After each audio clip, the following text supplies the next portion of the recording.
The day I was supposed to be suspended from Hawthorne University, the man assigned to save my future quietly saved my life instead. The terrifying part was that Adrian Whitmore looked like he already knew something bad was coming.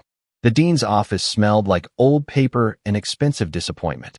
Everett Callahan sat across from the disciplinary committee with a failing transcript on the screen behind him.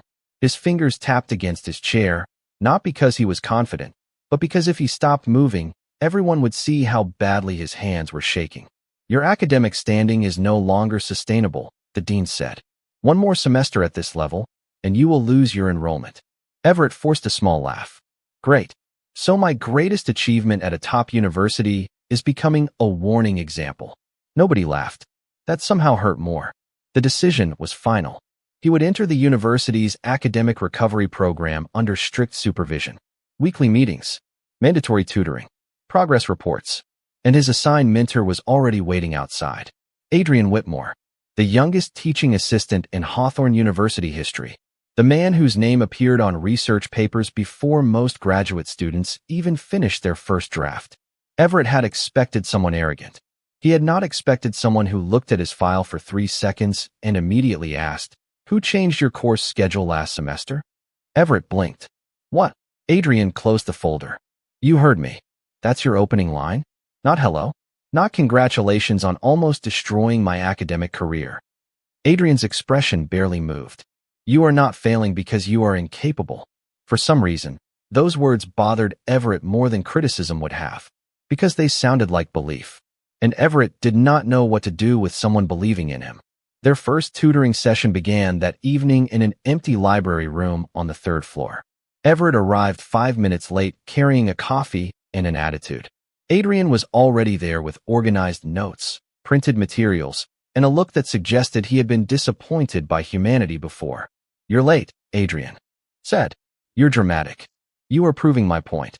Everett dropped into the chair across from him. "You know, most people try to make struggling students feel better.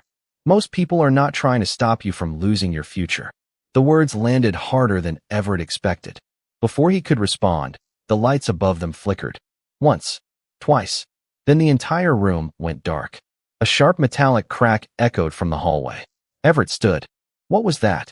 Adrian was already moving. Not walking. Moving.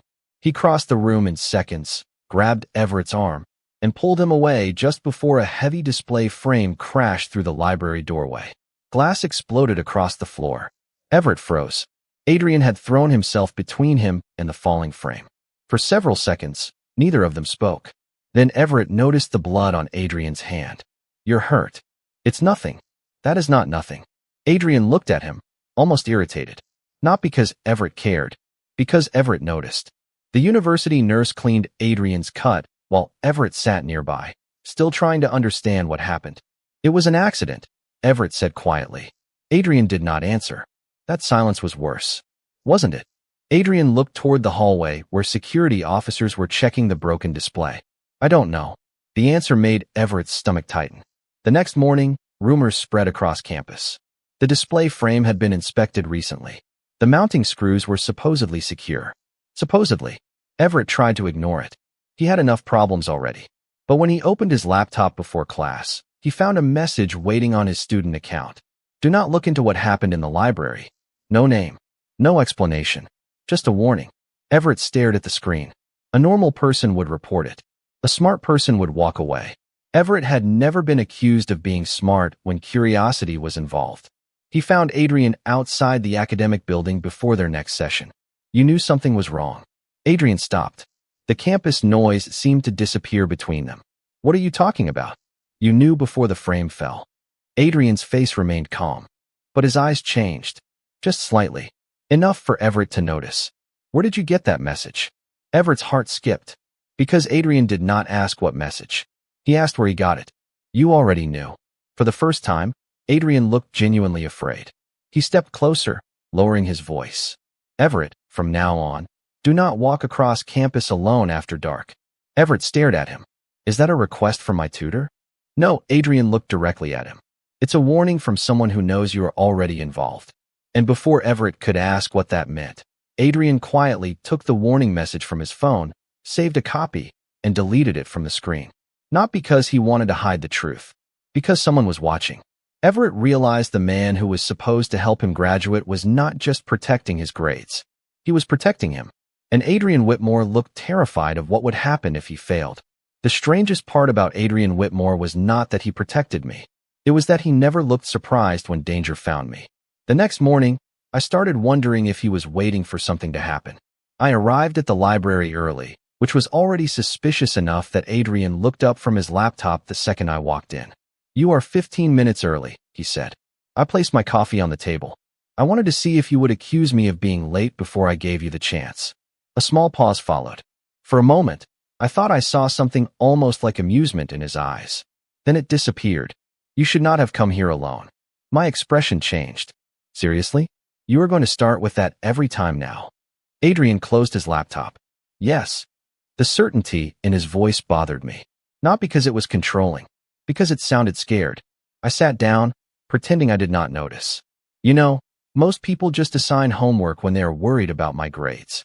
Most people are not aware someone accessed your academic records last night." The joke died before it reached my mouth. Adrian turned his screen toward me. A list of my courses appeared. Several changes were highlighted. "Your schedule was altered. 3 months ago," he said. "Someone moved you into classes that created conflicts and lowered your attendance record." I stared at the screen. "But I approved those changes." "No, you did not." Adrian pointed to the digital approval signature. This was copied. For the first time, I forgot to be angry. Someone had been quietly destroying my record, and I had been blaming myself. Before I could process it, Adrian closed the laptop and pushed it away. "You need to focus on finishing this semester. That is your solution? Pretend nothing is happening." "No," his voice softened. "My solution is making sure you stay here long enough to see the truth." Those words followed me all day. Not because they explained anything, because they revealed how much Adrian was carrying without saying it. That evening, I decided to test him. I left the library later than usual and walked across the old science courtyard instead of the main path. If Adrian was only being dramatic, he would not notice. If he was hiding something, I would know. I made it halfway across the courtyard before I heard footsteps behind me. I turned, expecting Adrian. It was not him. A stranger in a dark jacket stood near the entrance, watching me. The moment our eyes met, he walked away. I followed without thinking. "Hey." The person disappeared between two buildings. I reached the corner just as Adrian grabbed my shoulder and pulled me back. "Do you ever think before chasing someone?" His voice was sharper than usual. I looked at him. "You followed me." "Yes." "So you admit you were watching me?" Adrian went silent. The answer was obvious, but the look on his face was not guilt. It was exhaustion, like he had spent too long trying to prevent something terrible. "Everett," he said quietly, "I need you to understand something. I am not watching you because I think you are helpless." The campus lights reflected in his eyes. "I am watching because someone already decided you were a problem." That sentence changed something inside me. I had expected arrogance. I had expected a brilliant teaching assistant who saw me as another assignment. I did not expect someone who looked genuinely afraid of losing me. Later that night, Adrian walked me back to my apartment building. He kept a careful distance, but he stayed until I was inside. Before leaving, he noticed the envelope sticking out from under my door. His entire expression changed. "Do not touch that." I froze. "Why?" Adrian carefully picked it up using a tissue from his pocket. Inside was a single printed page. It was a copy of an old university document. At the bottom was a familiar name. Mine. Everett Callahan. Adrian stared at it longer than he should have. Then he whispered something I was never supposed to hear. "They found him." My chest tightened. "Who?" Adrian looked at me, and for the first time since we met, he did not have an answer ready. He only had fear. "The person who buried this secret years ago." The envelope sat on Adrian Whitmore's desk the next morning, untouched, as if even moving it might wake something dangerous. I had spent the entire night staring at the document inside, trying to understand why my name appeared on a university record created before I even knew what Hawthorne University was. When I entered the tutoring room, Adrian was already there, but he was not preparing lessons. He was studying the old document with a look I had never seen before. Not frustration, not annoyance. Fear. "Tell me what this is," I said. Adrian immediately folded the paper and placed it away. "You should not be involved." I laughed once, but there was no humor in it. "That is the problem, Adrian. I already am." For a moment, neither of us moved. Then Adrian did something unexpected. He stopped arguing. He took out a key from his pocket and placed it on the table. "There is an archive beneath the old administration building," he said quietly. "The records there explain why someone altered your academic history." I stared at the key. "You are taking me there? I am making sure you do not go alone." It was not an order. It was a choice. That difference stayed with me. The old administration building had been closed for renovations for years. Dust covered the hallway floors, and the lights flickered above us as Adrian unlocked a restricted archive room hidden behind a storage area. I expected secrets. I did not expect to see my own name waiting inside. Rows of old files filled the shelves. Adrian searched through them quickly until he found a folder marked with a faded university seal. Inside were reports about a former academic investigation involving manipulated student records. My hands tightened around the papers. Why was I connected to this? I asked. Adrian did not answer immediately. Instead, he showed me a page with a list of students whose records had been altered. My name was there, but underneath it was another name. Adrian Whitmore. I looked up. "You were involved?" His expression changed. "Not the way you think." Before he could explain, the archive door handle moved. Someone was outside. Adrian reacted instantly. He turned off the light, pulled me behind a shelf, and covered the small gap between us with his own body as footsteps entered the room. We stood there silently while someone searched through the files. I could hear Adrian's breathing, calm on the outside, controlled, but his hand was shaking slightly as he held the edge of the shelf. The person eventually left, and the door closed again. I looked at Adrian. "You were scared." He looked away. "Yes." The honesty surprised me more than anything else. Adrian Whitmore, the person everyone believed could handle anything, admitted fear. "Why?" I whispered. He looked at the file in my hands. "Because the last person who tried to expose this disappeared from the university." The words settled between us. The mystery was no longer about my grades. It was about people who had been erased. We left the archive before anyone returned, but something between us had changed. Adrian no longer felt like someone assigned to fix my problems. He felt like someone who had been carrying a burden alone for too long. Outside the building, rain started falling across campus. Adrian removed his coat and placed it over my shoulders without thinking. When he realized what he had done, he almost pulled it back. I stopped him. "You know, for someone who claims this is just responsibility, you are terrible at acting like you do not care." Adrian looked at me for a long second. Then he quietly said, "That is what worries me." I did not know how to answer that. Later that evening, while reviewing the documents again, I noticed something Adrian had missed. A signature at the bottom of the original report. A person who approved the record changes years ago. I searched the university directory with a feeling growing heavier in my chest. The name belonged to someone still working at Hawthorne. Someone with access to current student records. I sent the information to Adrian. Seconds later, my phone rang. His voice was low. "Everett, lock your door." I froze. "Why?" A pause. Then Adrian said the one thing that made my blood run cold. "Because the person who changed your records just accessed your file again." Adrian Whitmore arrived at my apartment building before I even finished locking the door. I should have been annoyed. Instead, when I saw him standing beneath the hallway light with rain on his coat and worry in his eyes, the first feeling I had was relief. That realization bothered me more than the warning itself. A week ago, Adrian was the person I least wanted around me. Now he was the first person I wanted to see when something went wrong. "You came all the way here because someone accessed my file?" I asked. Adrian looked away for a moment. "I came because I told you to lock your door." That is not an answer. It is the only one that matters right now. He stepped inside only after I moved aside. He checked the windows, the locks, and the hallway outside with careful attention. It should have felt invasive. Somehow it felt safe. That was the part one did not know how to handle. The next few days changed everything. Adrian stopped pretending our meetings were only about grades. He still brought notes and assignments, but he also brought coffee when he noticed I had been awake too late. He reminded me to eat when I forgot lunch. He never said he was worried. He simply appeared whenever I needed someone. I started noticing the small things about him too. The way he rubbed his thumb against his wrist when he was stressed. The way he went silent when conversations became personal. The way he always stood between me and any possible danger without thinking.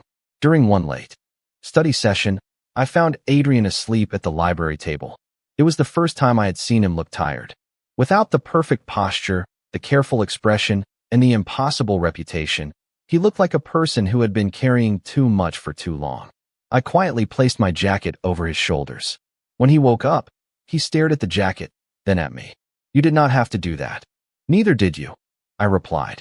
For once, Adrian had no response. Later that night, we reviewed the documents from the archive and searched for connections between the altered records. We discovered that every affected student had been part of a special academic evaluation program years earlier. The program was officially discontinued, but the records were never removed. There was one handwritten note attached to my file. It was short: "Protect the remaining students." I looked at Adrian. Remaining? His expression changed. Only for a second, but I saw it. Pain. "There were others?" I asked. Adrian closed the folder. "Yes." "What happened to them?" He did not answer. Not because he did not know, because he knew too well. The silence between us felt heavier than any explanation. I wanted to push harder, but something stopped me. For the first time, I understood that Adrian was not hiding information because he did not trust me. He was afraid of what the truth would do to me. The next evening, while walking back from the library, the power went out across campus. The old buildings disappeared into darkness, and students rushed outside using their phone lights. I stopped near the steps, suddenly remembering the library incident. Adrian noticed immediately. "Everett." His voice was calm. "Look at me." I did. "You are safe." Those two words should not have meant so much, but they did. I realized that somewhere between arguments and investigations, Adrian had become the person who made the world feel less dangerous. When a loud noise came from the nearby building, I instinctively grabbed his hand. Neither of us moved. The moment lasted only a few seconds, but neither of us forgot it. Adrian slowly looked down at our hands. Then he looked back at me. There was something he wanted to say, something I wanted to hear. But a security alarm interrupted us before either of us spoke. We followed the sound to the administration building and found the archive room door slightly open. Inside, nothing was stolen. Nothing was damaged. Someone had left only one thing behind: a photograph. It showed Adrian years earlier, standing beside another student whose face had been partially covered by a marker. On the back of the photograph was a handwritten message: "You could not save him then. Do not make the same mistake again." I looked at Adrian. He was no longer the calm teaching assistant everyone admired. He was someone facing a memory he had spent years running from. And suddenly, I understood the question that had been waiting between us all along. Adrian was protecting me because he cared. But the truth I still did not know was why losing me seemed to frighten him so much. The photograph changed everything because it proved the one thing I had been afraid to believe. Adrian Whitmore had not accidentally become part of my life. He had been there from the beginning. The next morning, I waited outside his office with the picture in my hand and 1,000 questions I could barely organize. When Adrian opened the door and saw my expression, he already knew. "Everett." I held up the photograph. "Tell me the truth." His silence answered before his words did. That hurt more than I expected. "You knew about me before the tutoring program started." Adrian looked down. "Yes." The hallway suddenly felt colder. "How long?" "Months." I laughed quietly, but there was no humor in it. "Months." I repeated the word because I needed to hear how bad it sounded. "So every time you helped me, every time you showed up, every time you acted like you cared, I stopped." Adrian did not defend himself. That made it worse. Was I just a responsibility? His eyes lifted. "No, then what was I?" He looked away. "Someone I needed to protect." The answer should have comforted me. Instead, it felt like a door closing. I walked away before he could explain. For the first time since this started, I did not want Adrian following me. I wanted space from the person who had become the safest place in my life. And I hated that I missed him immediately. Later that day, I went through the old documents alone. The truth was buried everywhere. My altered schedule, the warnings, the archive records. Adrian had not discovered these things after meeting me. He had been investigating them before I ever knew his name. Then I found the report that connected everything. Years earlier, Adrian had been part of the same academic evaluation program as a student assistant. The other student in the photograph was his closest friend, someone who tried to expose the university's illegal record manipulation. The investigation disappeared. The student left Hawthorne and was never heard from again. Adrian had spent years searching for answers. And then my name appeared in the same files. Suddenly, every moment from before changed meaning.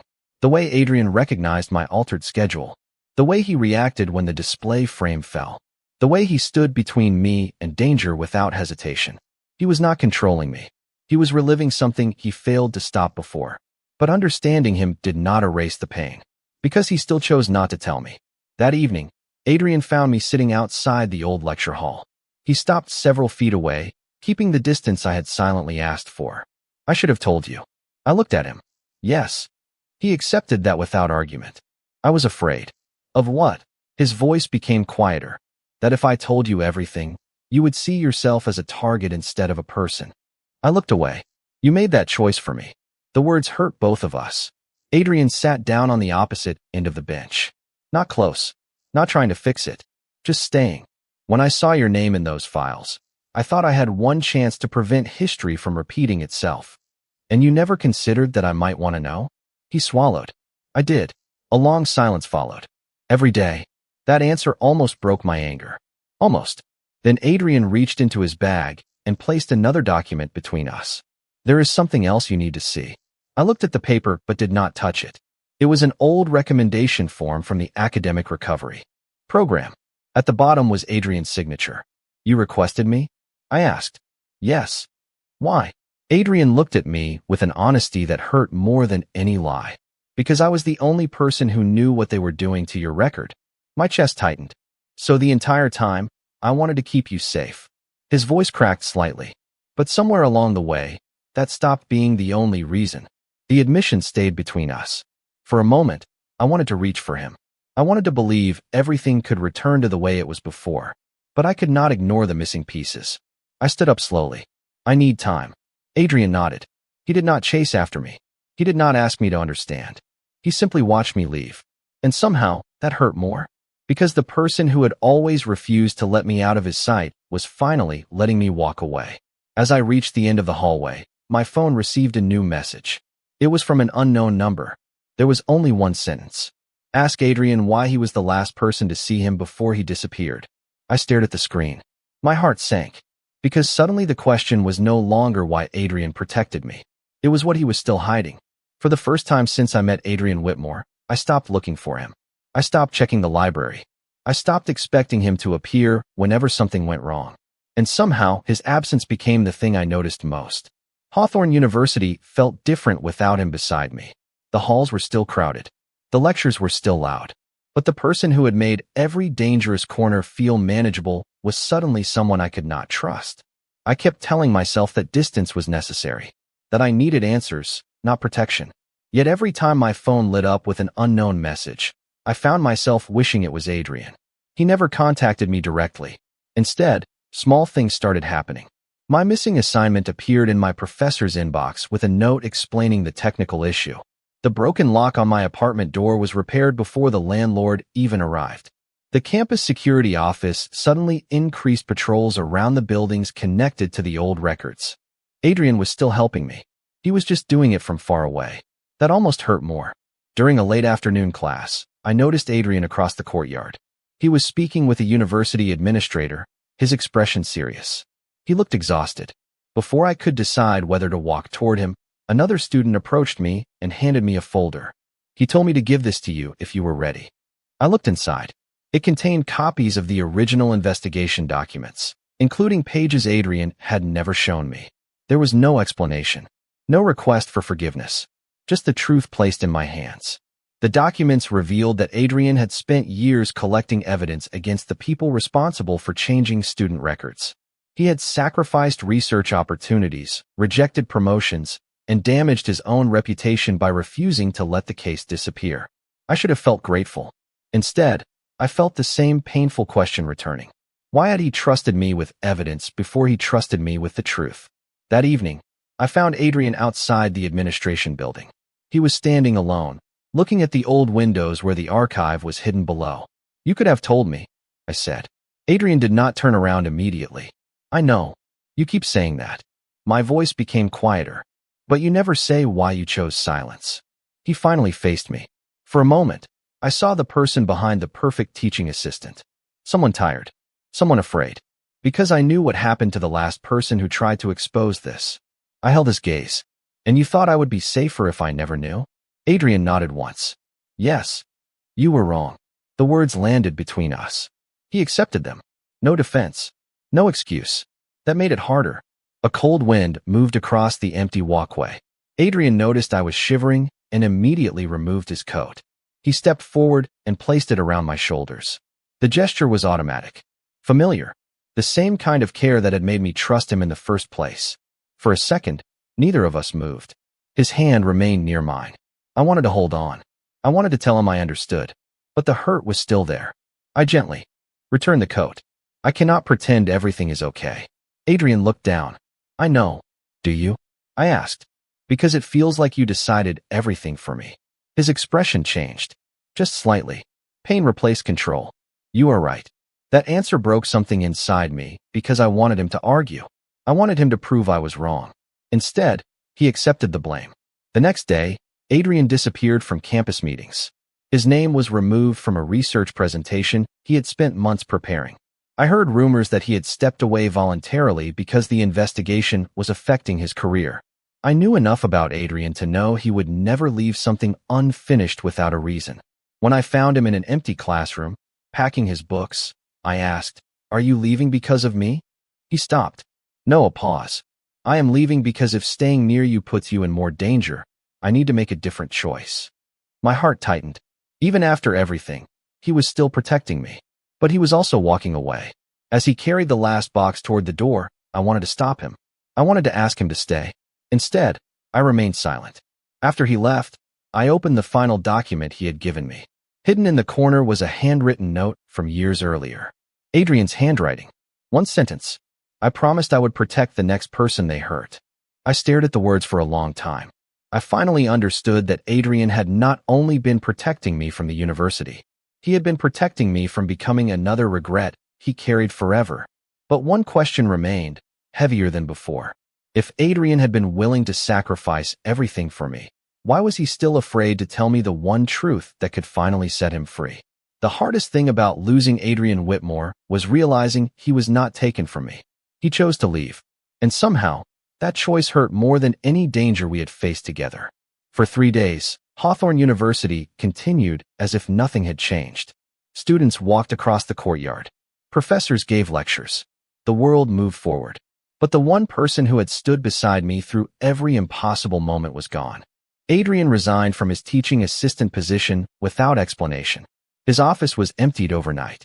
His research access was removed. His name disappeared from the upcoming academic presentation he had spent months preparing. Everyone called it a professional decision. I knew better. Adrian had given up the one thing he had worked his entire life to achieve. And he did it because he thought staying near me would put me at risk. I wanted to be angry. I wanted to hate him for making another choice without me. But every time I tried, I remembered the way he looked at me before leaving. Not like someone walking away because he stopped caring. Like someone walking away because caring had become too dangerous. I found him one last time outside the administration building. He was carrying a small box of personal items. The same building where everything between us had changed. "You are really leaving?" I said. Adrian stopped. For a moment, I thought he might finally tell me everything. Instead, he simply nodded. "It is safer this way." "For who?" I asked. His silence answered. I stepped closer. "You keep deciding what I can handle." Adrian looked at me, and the pain in his expression almost made me stop. "Because I know what happens when people get close to this." "No," I said quietly. "You know what happens when you lose someone. That is not the same thing." His face changed. I knew I had reached the truth he refused to face. But he still looked away. "Everett, if something happens to you because of me, I will never forgive myself." My anger disappeared for a second, because that was the first time Adrian admitted the real reason. Not duty, not responsibility. Fear. Fear of losing me. The space between us felt impossibly small. I wanted to reach for him. I wanted him to stay. But then I noticed the exhaustion in his eyes. Adrian had already made his choice. He was sacrificing his future because he believed it was the only way to protect mine. "I hate that you think leaving is the only way," I whispered. Adrian's voice was barely audible. "I hate it too." Those words stayed with me long after he walked away. The investigation did not stop. If anything, it became more dangerous after Adrian left. Without him near campus, I started receiving pressure from administrators to drop my questions about the old records. My academic advisor suddenly warned me that continuing the investigation could affect my graduation. The message was clear. They wanted silence. I almost gave in. Then I found something Adrian had left behind. Not a message, not an explanation. A folder hidden inside my returned textbook from the library. Inside were copies of every piece of evidence he had collected. Dates, reports, names, and a timeline proving the university had manipulated student records for years. He had not left because he abandoned the fight. He had left because he was moving the fight somewhere I could not be used as a target. The realization hurt more than I expected. Adrian had trusted me with the truth, just not with the danger. That night, I sat alone in the empty library where we first started tutoring. I opened my phone and stared at Adrian's contact. I wanted to call. I wanted to tell him I understood. But my thumb stopped, because understanding did not erase the fact that he was gone. The next morning, everything changed. A public announcement appeared across Hawthorne's official website. A special university review had been scheduled regarding past academic record manipulation. The announcement credited an anonymous source for providing evidence. Then another message appeared on my phone. A picture. Adrian standing outside the university board office the night before. Alone. Facing the people who had spent years hiding the truth. Underneath the picture was one sentence. He traded his entire career to make sure you could speak. My heart sank. Before I could process it, another alert appeared. The university board had called an emergency meeting. They were preparing a public statement. And for the first time, I realized the final battle was no longer hidden in old files. It was about to happen in front of everyone. The only person who should have been standing beside me had already chosen to stand somewhere else. The entire university gathered in the auditorium where I had once sat believing I was about to lose everything. This time, I walked through those doors knowing the truth was finally coming out. I just did not know if Adrian Whitmore would be there to face it with me. The board members sat on the stage. Faculty filled the front rows. Students watched from every corner of the room. The atmosphere felt less like a meeting and more like a trial. A university spokesperson stepped forward and began explaining the academic review, carefully avoiding names and responsibility. That was when I understood. They were going to admit the mistake without admitting who caused it. They were going to protect the institution. My hands tightened around the folder Adrian had left behind. I was about to stand when the auditorium doors opened. Adrian walked in. For a second, everything stopped. He looked different. Not weaker. Not defeated. Just tired from carrying something too heavy for too long. The whispers started immediately. The former teaching assistant who resigned suddenly. The person connected to the evidence. The person who had risked everything. Adrian walked past everyone and stepped onto the stage. The board members looked shocked. "Mr. Whitmore, you are no longer part of this university," one administrator said. Adrian placed a folder on the table. "I know." His voice was calm. "That is why I can finally say what I should have said years ago." The room became silent. He connected his laptop to the screen behind him. Documents appeared. Original records. Approval forms. Internal communications. Every piece of evidence he had collected. But Adrian did not begin with the university. He looked at me. Everett Callahan was never the problem. Hearing my name in that room felt unreal. His academic record was altered. His opportunities were taken from him. And when he started asking questions, someone tried to make him believe he was failing because he was not good enough. The audience became still. Adrian continued. He was not weak. He was targeted. For the first time, I saw him choose something over protecting me from pain. He chose to let the truth exist, even if it hurt. The board members attempted to interrupt, but Adrian kept going. He revealed every decision he had made. Every sacrifice. Every reason he had stayed close to me. I requested his academic support assignment because I recognized the pattern. I knew what happened to the previous students involved. I thought I could protect him by keeping him away from the truth. His voice lowered.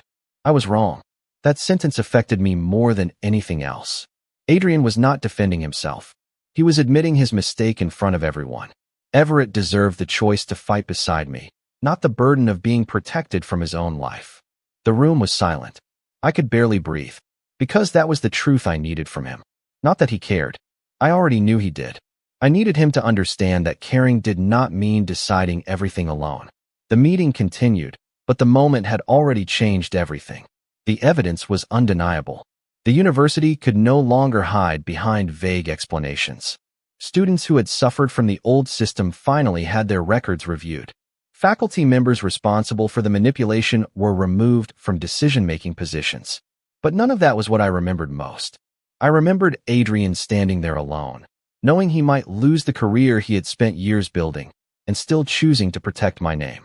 After the auditorium emptied, I found him outside near the old administration building. For a moment, neither of us spoke. Then I said, "You came back." Adrian looked at the ground. "I never really left." The words hurt and healed at the same time. "You made me think you did." "I know." He looked at me. "I thought distance would keep you safe." I stepped closer, and I thought trusting you meant I had to ignore being hurt. The silence between us was different now. Not empty. Honest. Adrian reached out slightly, then stopped himself. I noticed. He was still giving me a choice. This time, I closed the distance myself.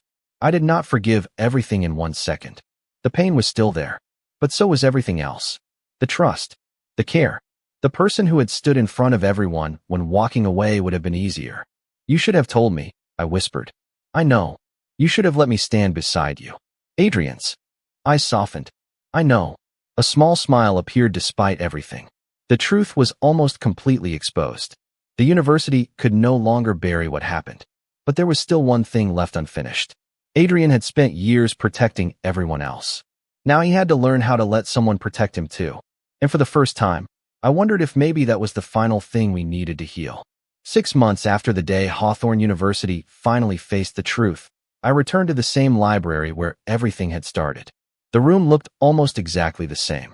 The same wooden tables. The same quiet corners. The same window where I once sat convinced I was one mistake away from losing my future. But I was not the same person anymore. My academic record had been restored. The students affected by the old manipulation had received official reviews, and the university had removed the administrators responsible for hiding the truth. The former officials involved in altering records faced disciplinary hearings, lost their positions, and were barred from overseeing student evaluations again. The investigation did not erase what happened, but it finally acknowledged the people who had been hurt. For the first time in years, the truth belonged to the people who lived through it. I should have felt only relief. Instead, I kept looking toward the library entrance, waiting for Adrian Whitmore. Some habits were harder to break than others. When Adrian finally appeared, he was not carrying research papers or a folder full of evidence. He was just Adrian, a man wearing a simple jacket, holding 2 coffees, looking slightly uncertain. That alone felt like progress. "I remembered you still hate the coffee from the machine here," he said. I smiled. "You remember that?" Adrian looked almost embarrassed. "I remember everything about you." The words were quiet, not dramatic, not rehearsed. Somehow that made them mean more. We sat across from each other at the same table where he first told me I was not failing because I was incapable. Back then, I thought he was judging me.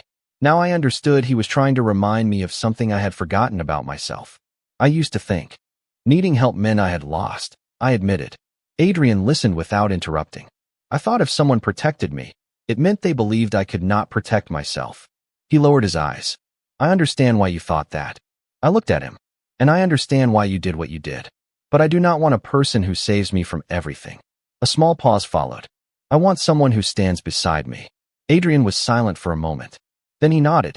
"I want that too." This time, there was no fear behind his answer. No obligation. No responsibility. Just a choice. Adrian had received offers from other universities after the investigation ended. Better positions. More recognition. A chance to rebuild his career somewhere without the weight of Hawthorne's history. For a while, I thought he would leave. Part of me expected it. Adrian had spent years believing distance was the only way to protect people. But he surprised me. He accepted a new research position at Hawthorne focused on academic transparency and student advocacy. Not because he felt guilty. Not because he owed anyone anything. Because he wanted to build something better. Because he wanted to stay. "Are you sure?" I asked him when he told me. Adrian looked at me with the same steady expression he had always had, except now I knew what was underneath it. For the first time in my life, I am choosing something because I want it. The answer stayed with me. Months later, on graduation day, I stood outside the administration building wearing the same expression I had worn when I first entered Hawthorne, believing I was about to lose everything.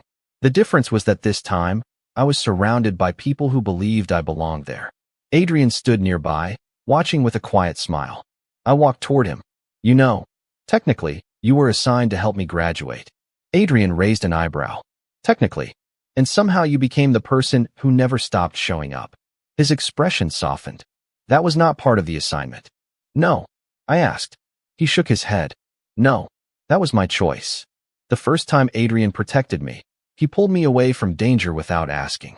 The last time, he simply stood beside me and let me decide where I wanted to go. That was the difference between being protected and being loved.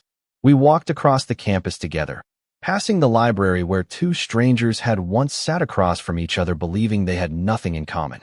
Now there was no hidden file, no warning message, no reason to be afraid of tomorrow. Just two people who had learned that trust was not something given once. It was something chosen again and again.